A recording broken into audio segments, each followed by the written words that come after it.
श्री गुरुजी.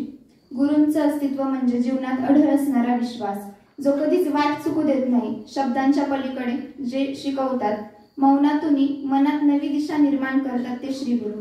जीवनात देई आकार असा थोर शिल्पकार, वाट अवघड होते सोपी जेव्हा गुरु होई आधार. भेदभाव नसतो इथे, मार्ग सत्याचा खरा, सर्वांसाठी समानतेने अखंड ज्ञानाचा वाहे झरा.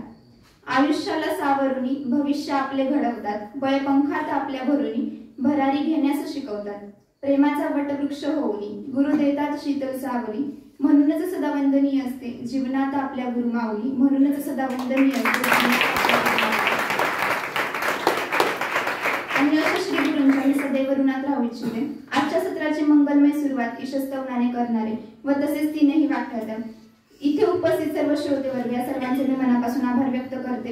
नियोजन उद्याचे ईशस्तवन धर्मकुमार कृष्णदादा मराठे, सूत्रसंचलन धर्मकुमार अभयदादा राहेरकर, प्रथम व्याख्याते धर्मकुमार धीरजदादा शेवलीकर, त्यांचा विषय आहे सत्वाची 10 लक्षणे. द्वितीय व्याख्याते ईशाधिश्री श्री गुरुप्रसाद दादा वाईंदेशकर, त्यांचा विषय आहे नाम सकळ निरोध परिहारी. तरी आजचे हे सत्र इथे संपन्न झाले असे जाहीर करते. आपण सर्वांनी हात जोडूया, डोळे बंद करूया.